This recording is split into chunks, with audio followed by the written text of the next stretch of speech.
Hello and welcome to Nintendo Pals Podcast, the show all about Nintendo and friendship, where we daily dive into Nintendo things. Today, we're going to be doing a review of Vampire Survivors on the Nintendo Switch. So let's just jump on into it.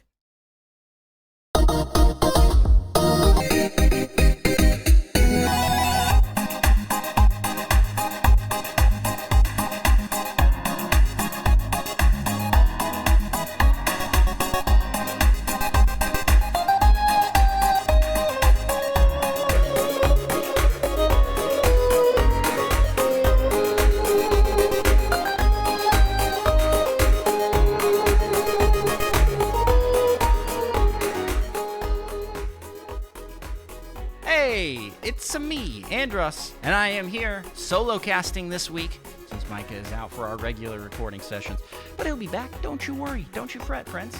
And I'm pumped to talk about games that I have been playing and then jumping into Vampire Survivors. So yeah, I think I'm just gonna jump on into it.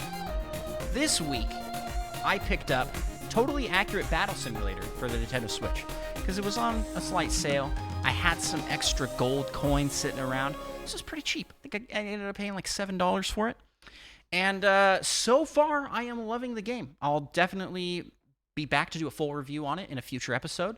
But for right now, I think that this game is fantastic, and I can definitely recommend people pick it up. It controls pretty well, although it feels, and I need to mess around with my settings a little bit more, it feels a little sluggish. Like moving around in to look at the battles and look at the units. I think there's probably a setting to turn up the speed that you can zoom in and out, because it definitely feels like it was designed for a computer. But to be honest, the game controller controls work really well.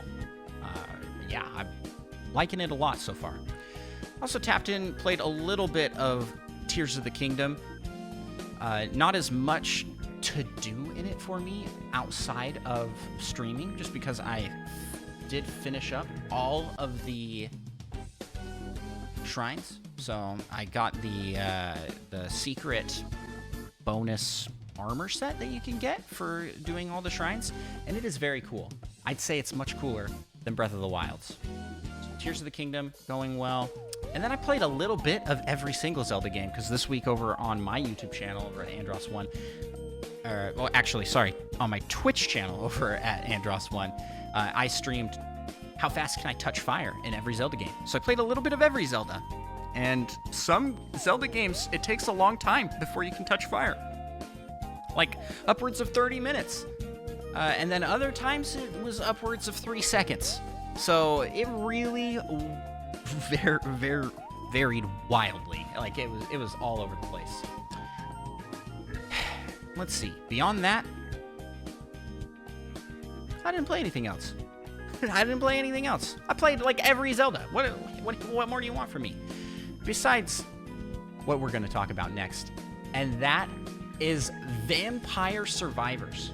Now, here at Nintendo Pals, for our Tuesday Reviews Day, we rate games based off of 4 categories, and that's gameplay, graphics, story, and sound.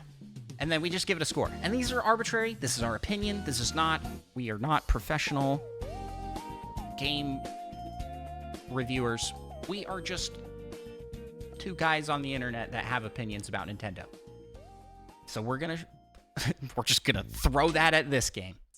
Vampire Survivors. Now, talking gameplay for this game, because that's where this game's magic really lies. You play as a little Simon Belmont, or whatever they name him. Not Simon Belmont, but like it's close. If that makes sense. It looks like a Castlevania type name. And you first start off, you have like 3 characters, I believe, with very basic weapons. And he has a whip. So Castlevania inspired for sure. You are running around top down, looking at your screen, running around while monsters are swarming at you. And then as you defeat monsters, you collect gems from those monsters that then level you up, and each level up, you can choose to spend your level to get different weapons. I'm like drawing a blank on the names here. And the weapons vary wildly, and as you play more of the game, you unlock more weapons and more characters. Everything is on automatic attack. So your whip, like the starting basic weapon, the whip will go out and will hit and will whip automatically at like timed intervals. And you can get certain power-ups to help speed up the recharge between and can also boost the damage. You can also spend, each time you level up, instead of getting a new weapon, you can upgrade an existing weapon that you have. And I think you can hold a max of like 10 weapons at a time. And then there are certain characters and situations that let you do more than that. But what's really gripping about this game is that you start out pretty much like squishy, and you're getting enemies sort of lightly thrown at you, and you kind of have to maneuver around so that you're getting enemies but not getting hit by them.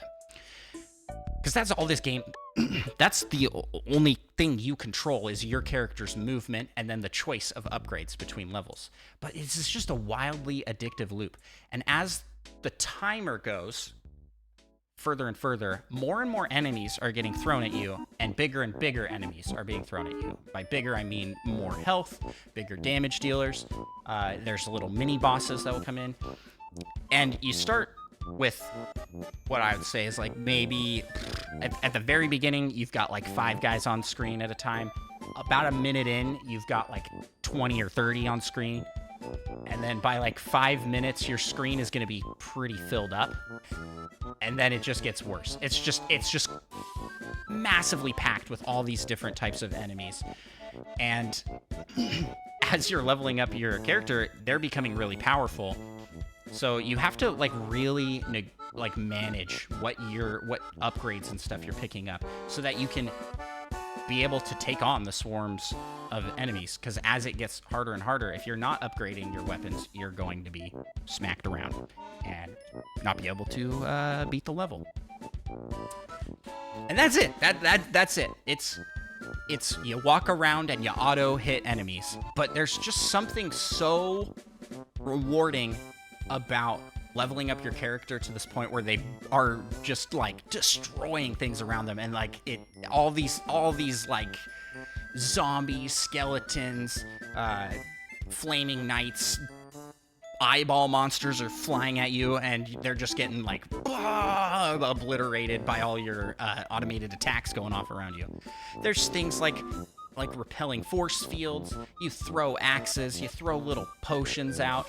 You have the whip, of course. You've got swords. It goes crazy. It goes crazy. It honestly just like, well, it gets to a point where you start to go, is this game going to trigger like a seizure? There's so many things happening on screen. But yeah, it was a lot of fun to play. I really enjoyed the gameplay. Graphics-wise, it holds up really well. It uses like a simple 8-bit aesthetic that is very reminiscent of like the Castlevania series and kind of classic gaming stuff. I like the character design a lot. The enemy design is really fun. And yeah, there is a vampire on the cover, and I don't know if maybe I just haven't figured out how to progress the story to this point yet, but I don't think he's in it. I don't think there's a vampire in this game. It is pretty funny because you unlock characters by opening coffins on different levels, and it will be like, sorry, but your vampire is in another coffin. Like, oh, yeah. It doesn't take itself too seriously. It's got a very funny, almost campy element to it that, like, yeah, it's just silly stuff. So as far as story goes, it's very light. There's not really a story. Each of the characters has like a little blurb about them, and then there are things you unlock. But there is a little bit of a tying thread going on throughout, where there's like basically a master hand type character, and then at the end you fight the master hand type character, and like that master hand character will like interact with the game in a very meta way, not like I'm an enemy in the game, but like I broke this controller, like I tilted your camera, I threw this guy down, things like that. And you don't really see that until you're way far into the game. And yeah, you unlock more and more starting abilities and starting, what do you call these, like enhancements to the round. And yeah, besides that, you just unlock a ton of characters that all have different special abilities and a different starting weapon. And different starting stats as well. Because one of my favorite characters in the game is Popio. Popio? You play as a tree. You can't hardly move, but you start with a fully powered up force field. So early game, you're pretty fine, but you have to get some power-ups that will increase your movement speed, or you're going to get absolutely hammered in end game because you can't hardly move because you're a tree. And this is kind of like silly and fun nature of this game that I really like.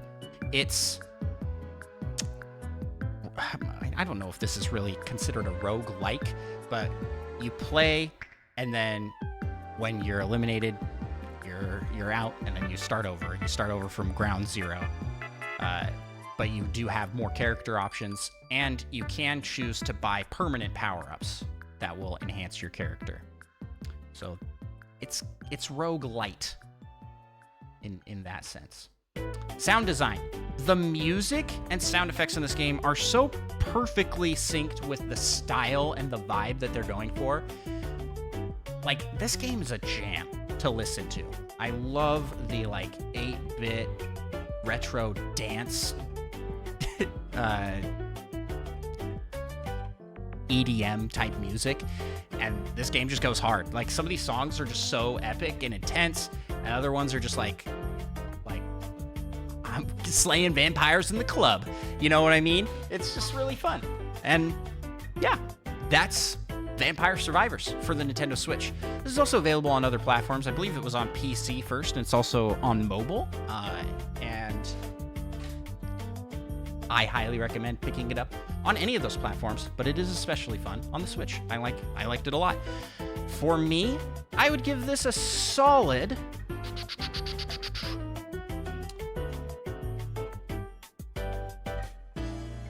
solid 8 out of 10. That's where I'm gonna mark it. Mainly because it felt like there wasn't a story side to things. That's the only thing that I can really dock it on points on in my eyes. And it does at a certain point get very repetitive, right? Like, you just kind of know what you're going to go for, and you're just going to go for that every single time. So that's always a bummer when you're not... I don't know how to say this. It's like Slay the Spire, which is not really a comparable game, but it is roguelike elements. Slay the Spire, you have different characters that play wildly differently, and the power-ups and things that you get for those characters are very different.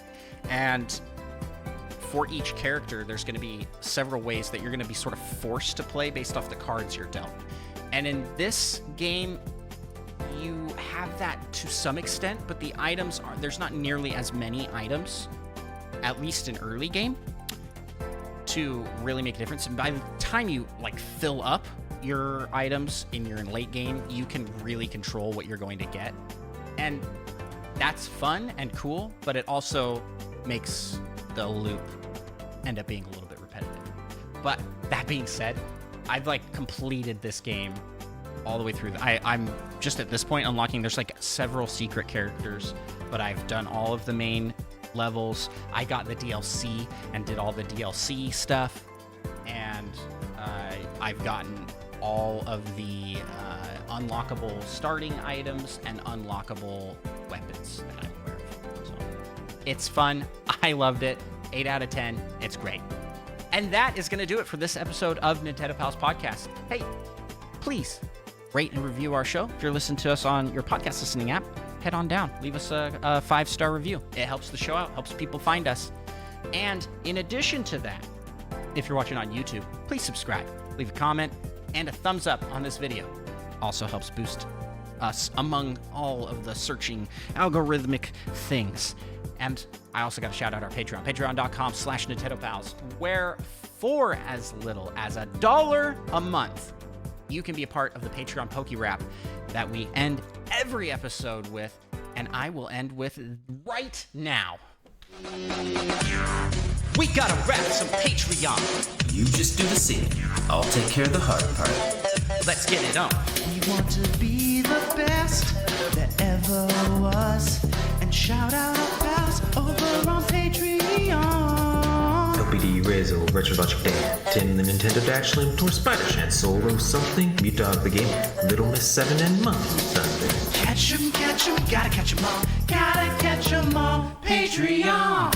Kid, Fiasco, Third Strongest Mold, Fedorable Will, All and Seth Sturgill, Cosmic, Purple Violas, That Fast John, and Mother Plays 2. Gotta catch 'em all, gotta catch 'em all. Yeah. Gotta catch 'em all, gotta catch 'em all. Yeah. Gotta catch 'em all.